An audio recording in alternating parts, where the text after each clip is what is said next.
Selamat malam semua. Saya ingin membagikan video ini kepada teman-teman, kepada semua orang. Bukan untuk pamer bahwa saya itu hebat, bukan saya pamer supaya orang mengenal saya, tapi saya ingin semua orang tahu kalau Tuhan itu benar-benar ada dan Bunda Maria. Sebelum saya melanjutkan cerita saya, kita berdoa dulu. Dalam nama Bapa dan Putra dan Roh Kudus. Amin. Ya Allah, Engkau yang menciptakan langit dan bumi, Engkau yang menciptakan kami semua.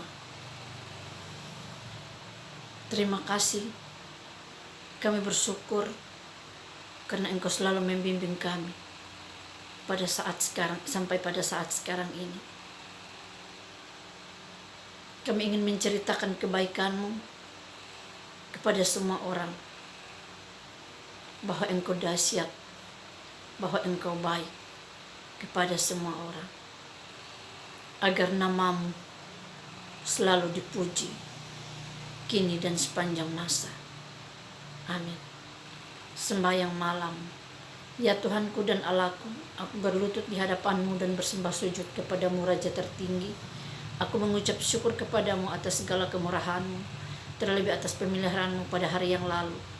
Datanglah ya Roh Kudus, terangilah akal budiku, supaya aku dapat mengetahui dosa-dosaku, dan beri aku rahmat-Mu supaya aku dapat menyesal sungguh atas dosa-dosaku itu. Doa tobat Tuhan yang Maha Rahim, aku menyesal atas dosa-dosaku, sebab patut aku Engkau hukum, terutama sebab aku telah menghina Engkau. Aku benci akan segala dosaku dan berjanji dengan pertolongan rahmat-Mu hendak memperbaiki hidupku dan tidak akan berbuat dosa lagi. Ya Tuhan, kasihanilah aku orang yang berdosa ini. Salam Maria, penuh rahmat Tuhan sertamu, terpujilah Engkau di antara wanita dan terpujilah buah tubuhmu Yesus. Santa Maria Bunda Allah, doakanlah kami yang berdosa ini sekarang dan waktu kami mati. Amin. Kemuliaan kepada Bapa dan Putra dan Roh Kudus, seperti pada permulaan, sekarang, selalu, dan sepanjang segala abad. Amin. Terima kasih teman-teman. Saya akan menceritakan kehidupan saya.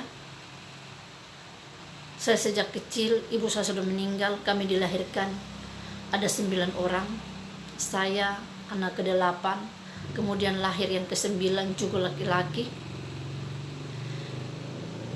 Dan saya berumur 1 tahun, ibu saya meninggal, mama meninggal. 29 hari bapak meninggal. Dan kami semua dibagikan kepada keluarga untuk menjaga kami. Sedangkan saya yang menjaga saya itu adalah nenek dari mama yang sudah berumur hampir 60 tahun. Dan saya dibesarkan dengan baik. Saya disekolahkan walaupun hanya SD kelas 6. Kami sangat miskin. Kami adalah orang yang paling miskin di desa itu, di kampung itu. Apalagi hanya saya yang tinggal, saya dengan nenek saya yang sudah berumur 60-an, dan kami hanya berkebun.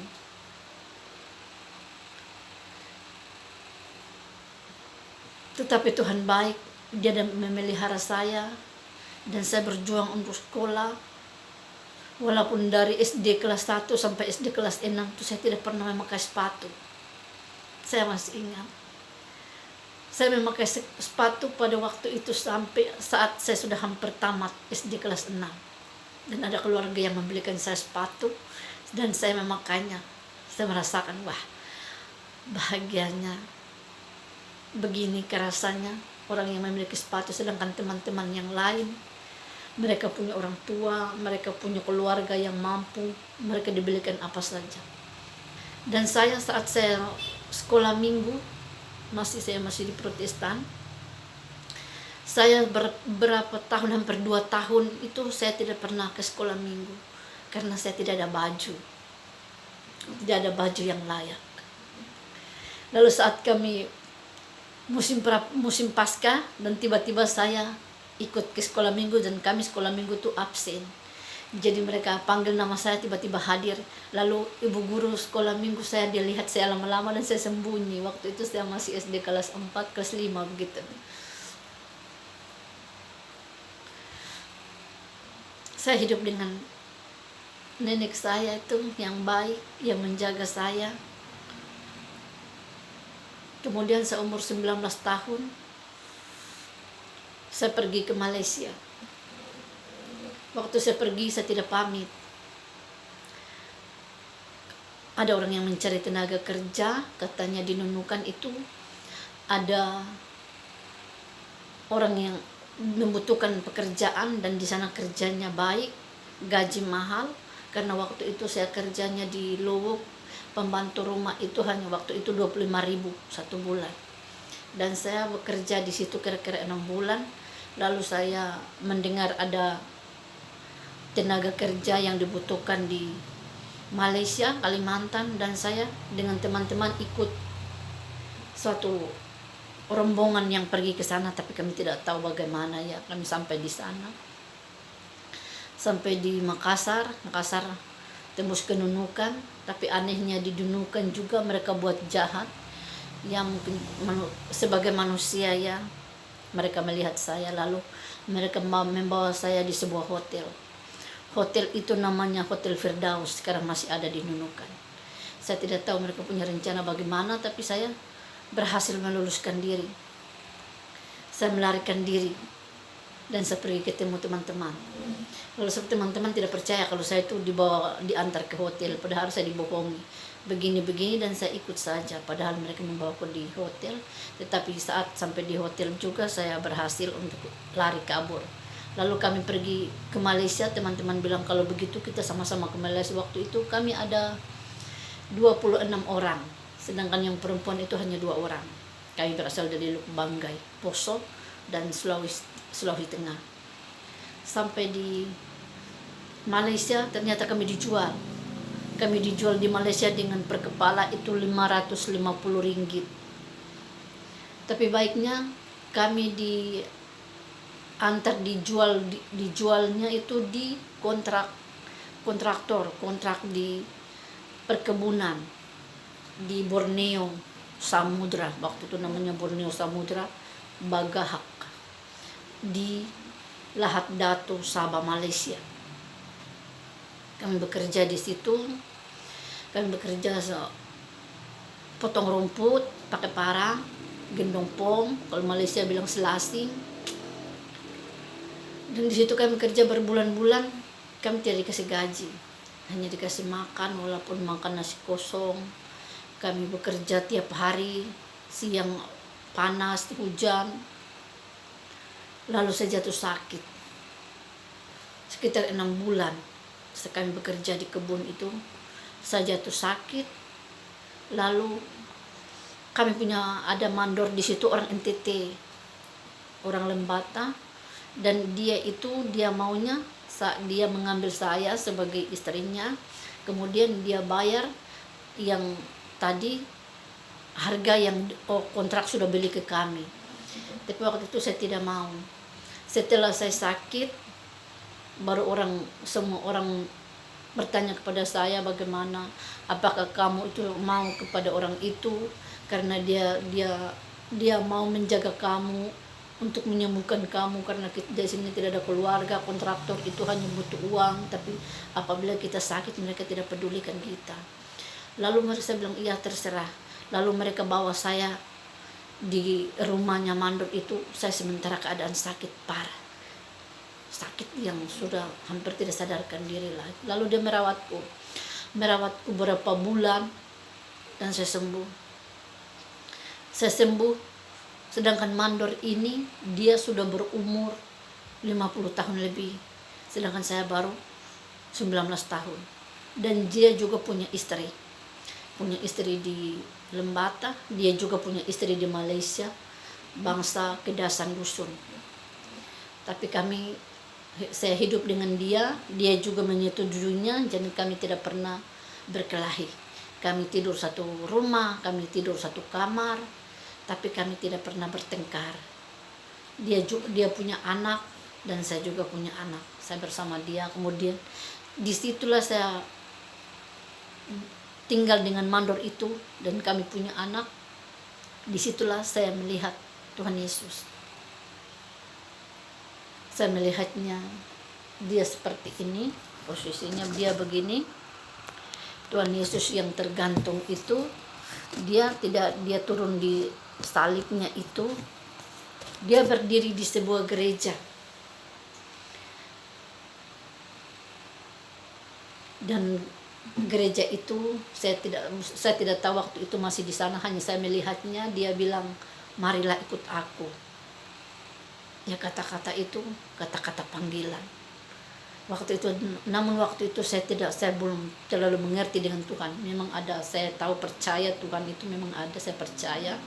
Tetapi yang sangat mendalami itu saya belum mendalami sampai sedalam-dalamnya tentang Tuhan. Dan saya melihatnya, dia bilang marilah ikut aku. Lalu saya heran, saya bilang di mana itu tempatnya, dan itu tuh seperti bukan mimpi. Tutup mata saya melihatnya dan saya buka mata, dia langsung hilang. Lalu saya di Malaysia itu saya mencari gereja itu. Saya mencari di gereja Protestan, gereja Katolik, semua gereja, tapi tidak ada yang sama yang di dalam mimpi yang saya lihat tadi. Di situ juga saya mengenal Katolik. Teman-teman yang berasal dari NTT itu mengajak saya berdoa Katolik, dan saya mendengarkan doa Salam Maria itu yang bulu badan saya merinding. Padahal itu hanya kata-kata Salam Maria. Dan saya tidak mengerti, saya hanya simpannya di dalam hati. Mengapa itu semua terjadi? Lalu anak saya kedua lahir. Anak saya pertama itu lahir 15 Agustus. Bunda Maria diangkat ke surga. Dan diberi nama Santos karena saya waktu ada teman-teman di sana Katolik, jadi mereka yang beri nama Santos. Sedangkan anak kedua saya itu nama Maria Lourdes, dia lahirnya Pesta Penampakan Tuhan atau Tiga Raja. Tetapi saya melihat di dalam surat kabar ada nama Maria Lourdes dan saya beri nama dia Maria Lourdes. Tapi saya tidak tahu kalau Katolik itu punya sejarah tentang Maria dari Lourdes. Kemudian sama-sama selama 5 tahun saya dengan madu saya itu tidak pernah bertengkar, walaupun kami tinggal satu rumah, bahkan kami tidur satu rumah, kami bertiga tidur satu kamar, tapi kami tidak pernah berkelahi. Dia juga punya anak kedua, saya juga punya anak kedua, dan sekarang dia masih di Malaysia. Lalu suami meninggal tahun 2002. Suami meninggal 2002. Dan ada adik sepupunya yang bekerja di sana juga. Dia juga orang yang sukses, yang orang punya uang banyak. Dia punya istrinya orang Filipina, tetapi istrinya itu kabur. Mereka tidak ada anak, kabur pulang ke Filipina. Lalu dia bilang dia suka saya. Dan saya juga, saya bilang iya. Saya tidak mau, saya pergi bekerja di Nunukan, di Tawau. Tetapi anak itu dia yang menjaganya. Lalu saya berpikir, ya demi anak-anak, saya harus kawin dengan dia. Saya harus ikut dengan dia karena mereka punya keluarga, pasti dia memperlakukan anak-anak itu dengan baik.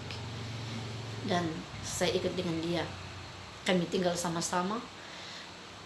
Tetapi saya sejak di sana itu uangnya itu tidak pernah bagi, tidak pernah kasih. Belanja uang di dapur, belanja apapun tidak pernah kasih. Dia sendiri yang belanja. Kalau ada kami makan, kalau tidak ada ya diam-diam saja. Tetapi Tuhan itu baik, menguatkan saya. Lahir anak saya itu yang ketiga, Pesta Malaikat Agung Mikael, Gabriel, dan Rafael, tanggal 29 September. Kemudian 1 tahun lagi lahir, belum lagi 1 tahun, 11 bulan 2 minggu lahir lagi anak satu. Lahir tanggalnya 14 September pesta penampakan Tuhan. Kemudian lahir ke yang kelima itu tanggal 5 bulan Maria. Semua anak-anak saya itu lahir di Malaysia. Dan saya merasakan kalau Malaysia itu dulu waktu saya pergi di sana itu aman damai, seperti kerajaan Allah itu nyata di dunia. Setiap hari raya, siapapun hari raya apapun harus dirayakan bersama.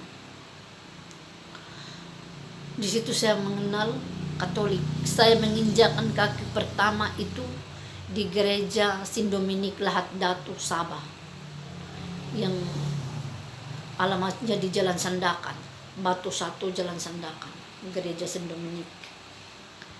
Di situ saya mengenal Tuhan.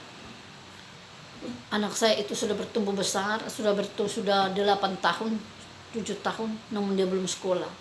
Dan kali pertama itu saya menginjakkan kaki itu dan saya berdoa. Saya bilang, Tuhan, anak saya ingin mau sekolah.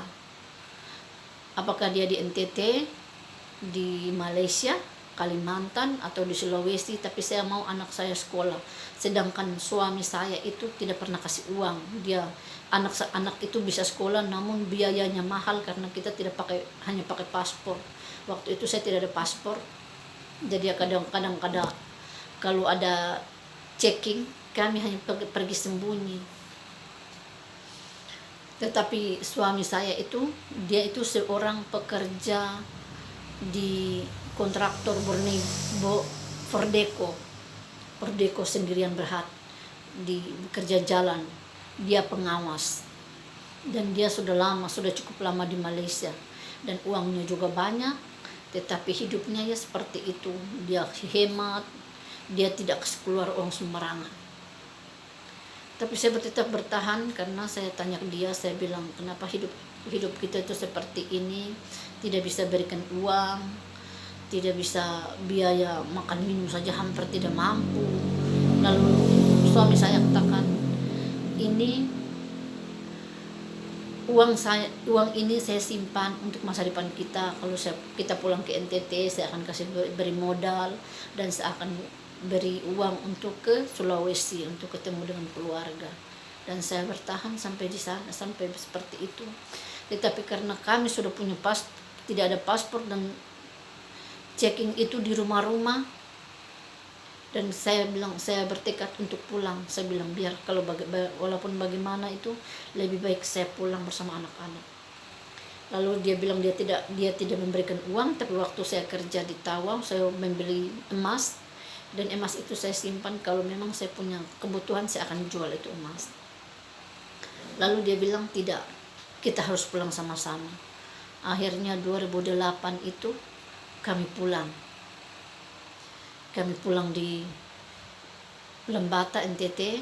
Sampai di NTT juga, hari yang saya injakan di Lembata itu pesta Minggu Penampakan Tuhan atau 3 Raja. Dan saya kebiasaan itu, saya tidak pernah alpa kalau hari Minggu. Saya mendengar lonceng bunyi itu, saya langsung ke gereja. Kami waktu itu tembus di stasi Santo Yosef, Bakalerek, di sebuah stasi di Paroki Waikomo Arnold Luciansen, dikenal Lembata Keuskupan Larantuka, NTT. Hari Minggu itu saya pergi ke gereja. Saya pergi ke gereja dan saya melihatnya, sebuah salib itu tergantung. Dan saya melihatnya, saya bilang, kenapa sepertinya saya pernah melihat tempat ini, tapi di mana? Padahal itu 10 tahun yang lalu, 1998 itu, saya dalam mimpi itu melihatnya. Dia bilang, marilah ikut aku. Padahal ada di tempat itu, tempat yang saya tinggal. Dan disitulah saya benar-benar mendalami Katolik. Dan menjalani kehidupan yang sulit untuk dibayangkan, sulit untuk dipikirkan. Kalau memang saya hanya bercerita, orang yang tidak mengalaminya mungkin rasa sebagaimana ya, tetapi bagi saya yang saya sudah menjalaninya, saya mendapat kekuatan itu dari Tuhan dan Bunda Maria. Kalau tanpa mereka itu saya tidak mampu. Karena saya masuk Katolik 2008, Kemudian 2009 pas harinya yang kami menikah, kami berkat masal, harinya yang saya dibaptis, tiba-tiba suami saya pukul. Tidak bertengkar. Tiba-tiba pagi itu ada ponakan yang pesta nikah, lalu saya pergi membantunya masak. Kemudian setelah sore suami ini suruh anak-anak jemput, katanya ada orang di rumah, ada tamu. Lalu saya pergi ke rumah, rupanya tidak ada. Saya baru sampai di depan rumah, dia keluar dari rumah itu langsung dia pegang tangan saya dua-dua, pegang begini, dan dia memukuli saya sampai badan semua sudah hitam, dan saya hanya bisa berteriak minta tolong. Sudah hampir 1 jam baru ada orang bantu, karena orang semua sibuk pada waktu itu pesta. Kalau orang NTT itu ke soal pesta itu rame-rame, satu berkat masal itu satu kampung itu ada beberapa pesta, dan musiknya itu minta ampun. Terus di situ saya dipukuli, dan saya lari ke Loleba. Saya di tengah jalan baru ada orang yang membantu saya untuk mengantar saya ke rumah pastoran. Sampai di rumah pastoran, mereka mengutuk suami, kok seperti ini, baru nikah, baru habis begini, kenapa harus terjadi begini. Lalu mereka mengantarkan saya di kantor polisi. Sampai di kantor polisi saya buat laporan. Lalu semua orang berkerumun melihat saya. Tapi saya tidak tahu, saya belum sadar kalau baju yang saya pakai waktu itu adalah baju yang ada tulisan Wall for Jesus. Dan saya hanya bisa menangis waktu itu, menangis pokoknya. Sedih sekali ya, kalau waktu saya mengingat kembali itu. Kalau beberapa tahun lalu saya menceritakan itu, saya masih menangis, tapi sekarang itu saya kuat. Mudah-mudahan saya tidak menangis sampai habis video ini. Setelah saya dibawa ke kantor polisi, bawa visum, dan besoknya saya disuruh mencabut laporan. Kemudian saya mencabut laporan, dan saya kembali ke stasi kami di Santo Yosef itu. Saya kembali ke stasi kami dan tinggal di sana dengan suami. Tetapi suami masih sifat seperti itu, bahkan sampai sekarang. Saya dengan suami tidak baik. Suami itu membiarkan kami. Saya dengan anak-anak, waktu saya pulang, anak saya yang kecil itu baru 7 bulan, genap 7 bulan. Sedangkan yang besar itu 7 tahun, 7 masuk 8 tahun, dia baru SD kelas 1. Di situ kami berjuang hidup. Kami pulang, anehnya kami pulang itu, saya melihat saya dengan suami jalan, suami itu membawa uang yang begitu banyak. Uang itu 1 tas besar, tapi saya tidak tahu itu uang di dalam itu berapa. Tapi pasti itu uang itu miliaran, karena ini bukan tas kecil, tapi ini tas pakaian. Itu penuh dengan uang, karena suami bekerja di sana sudah 29 tahun di Malaysia. Kemudian baru saya membawanya dia pulang. Waktu itu dia tidak mau pulang, tapi saya bilang, ya sudah, kalau kau tidak pulang, saya pulang dengan anak-anak. Lalu dia bilang, ya sudah, kalau begitu kita sama-sama pulang. Dan saya berharap itu kalau sampai di NTT, dia sifatnya itu pasti berubah. Karena di sini ada keluarga yang beri nasihat dia, jadi dia pasti tanggung jawab, walaupun dia tidak kasih uangnya semua ke saya. Yang penting uang belanja di dalam rumah pasti dia kasih. Tetapi ternyata itu tidak seperti itu. Dan saya sudah pernah, waktu itu saya pernah ingin mau lari, saya pergi, saya akan bawa anak saya 1 atau 2, saya pergi, dan kapal itu sekarang itu sudah lancar, jadi kalau tinggal naik kapal berangkat. Tetapi malam itu saya bermimpi di rumah kami itu ada 3 salib di atas bumbungan itu. Kemudian saya lihat cahaya itu, saya pikir itu cahaya matahari yang tembus dari atas bumbungan sampai ke dalam rumah. Lalu saya pergi ambil anak saya, karena saya lihat cahaya itu kena kepada anak saya. Lalu saya pergi melihat di sana, padahal bukan cahaya, tapi saya menoleh ke atas itu ada 3 salib. Salib itu yang terang sekali, cahayanya itu putih seperti lampu. Lalu dengan sendirinya saya tinggalkan saya punya pikiran yang ingin mau pulang, mau pergi.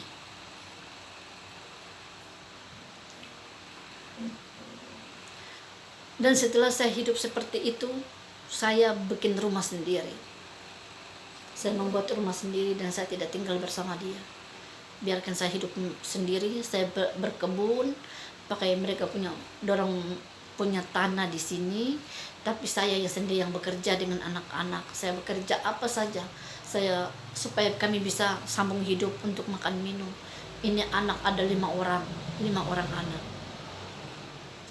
Walaupun 2 orang itu bukan anaknya, tapi itu kakaknya punya anak, mereka punya darah sendiri, mereka masih satu, mereka sepupu, dan kalau saya anggap bukan orang lain ya, tapi dia sifatnya itu seperti itu. Uangnya yang begitu banyak itu simpan di bank, simpan di koperasi, sedangkan kami tidak pernah dia kasih, dan kami berjuang hidup hari demi hari, hanya air mata yang ada. Saya bisa bertahan dengan anak-anak ini karena saya tahu saat saya masuk Katolik itu, saat saya disiksa, lalu di situ saya mendalami ajaran Katolik, dan saya melihat anak-anak ini lahir pesta suci Katolik, dan disitulah saya bilang ini semuanya sudah rencana Tuhan. Dan saya harus bisa bertahan karena anak-anak ini adalah titipan Tuhan dan malaikat. Kalau saya pergi tinggalkan mereka nasibnya seperti apa nanti. Dan saya juga tidak mau kalau anak-anak ini seperti saya, yang saya tidak pernah kenal orang tua, bapak mama, karena sudah meninggal. Dan saya tetap bertahan demi anak-anak, dan Tuhan itu ada untuk menguatkan saya. Apabila saya tidak kuat, Dia akan menguatkan saya, beri saya petunjuk melalui mimpi, melalui firman. Dan saya hanya tekun berdoa. Banyak yang saya alami yang sangat sulit untuk dibayangkan.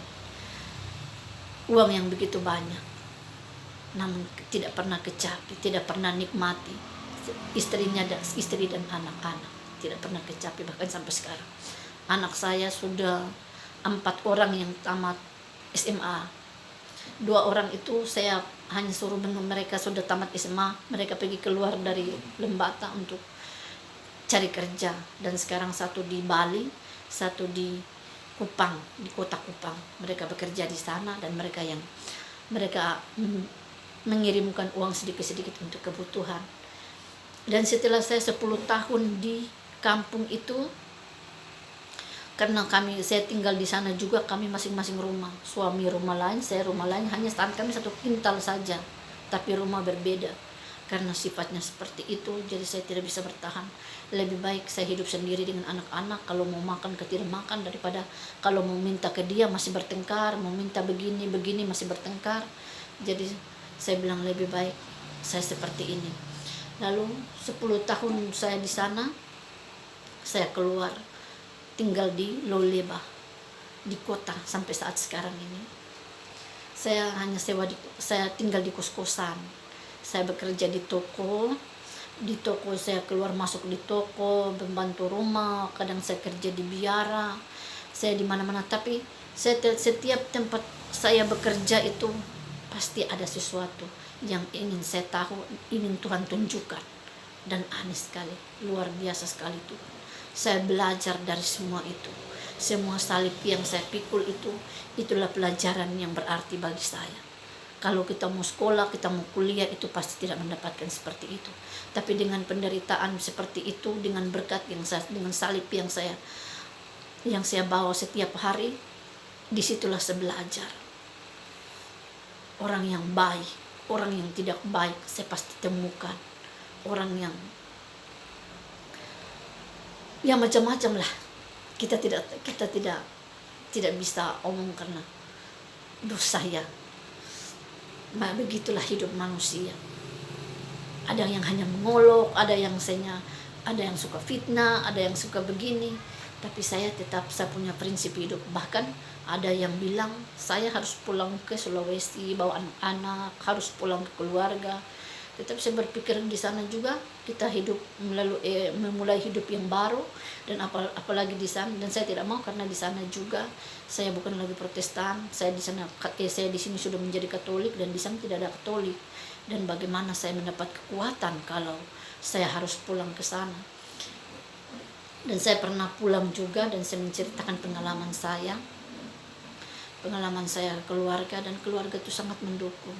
Mereka itu sangat baik, karena keluarga saya, saudara saya itu bekerja di gereja. Semua itu ada yang jadi pendeta, sepupu saya itu ada yang jadi pendeta, ada yang penginjil, saudara-saudara saya itu penginjil, majelis, mereka bekerja penetua di kampung saya.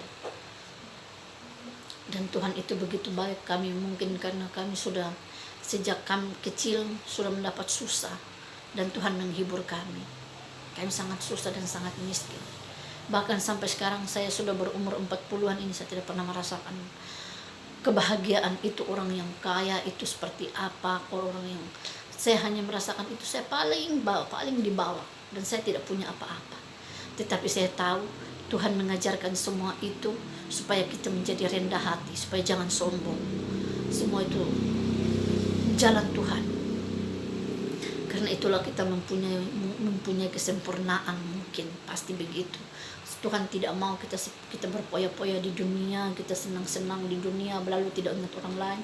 Kalau memang saya punya panggilan hidup saya menjadi orang kaya seperti saya tadi dengan suami yang begitu uang begitu miliaran. Kalau memang saya ditakdirkan untuk menjadi kaya, berarti saya sudah kaya. Saya sudah kaya dengan suami yang punya uang banyak. Tetapi Tuhan tidak mau. Saya harus hidup terus sederhana seperti ini. Bahkan saya sendiri mencari nafkah sendiri. Itu yang Tuhan mau. Tuhan mau, dan Tuhan sudah tunjukkan semua. Itulah yang menjadi kekuatan saya.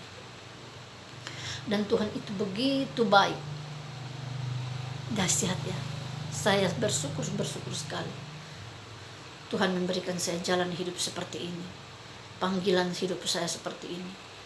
Sampai saat sekarang saya masih mengalami seperti itu, tetapi saya dikuatkan oleh Allah. Saya dikuatkan Tuhan dengan Bunda Maria.